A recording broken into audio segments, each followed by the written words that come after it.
Do teens see school stress as a health risk?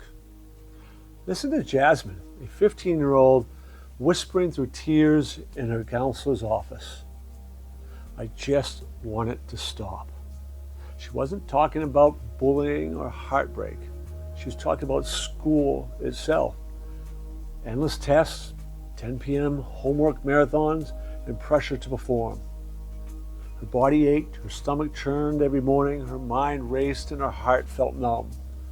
What Jasmine didn't yet realize, and what many teens are now beginning to say out loud, is this: school stress isn't just a burden, it's a health risk.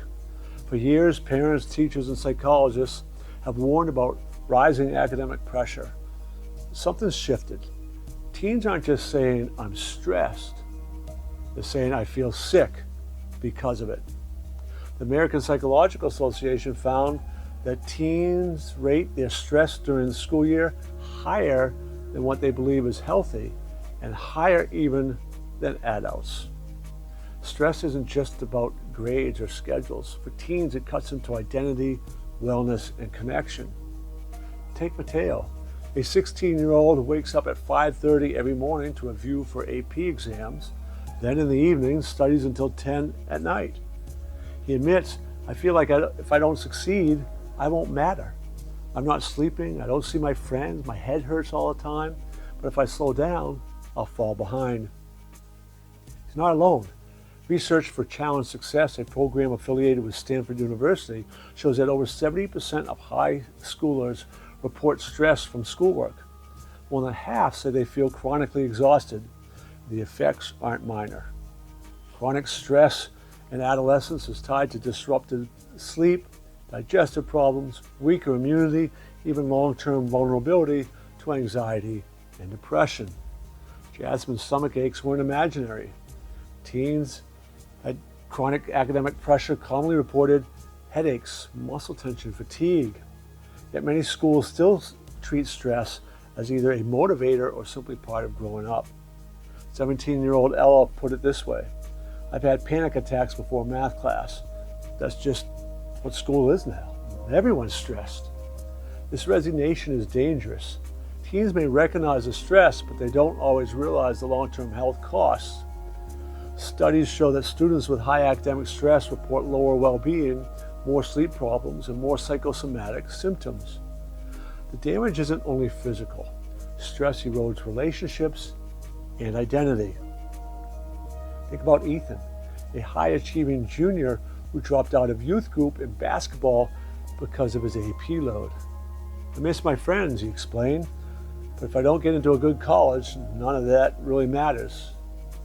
School is where teens shape who they are, but when academic pressure eclipses everything else, emotional and spiritual growth suffers.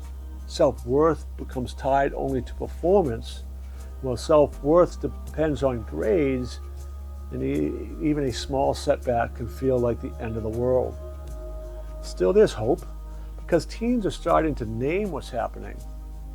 In Colorado, one high school hosted a student-led forum called The Stress Epidemic. More than 200 students shared anonymous stories of panic attacks, sleepless nights, emotional numbness. One wrote, I don't even know who I am anymore. I just know I have to pass chemistry. This awareness is powerful. Teens are calling out school stress not as a nuisance, but as a genuine health risk. But awareness isn't enough.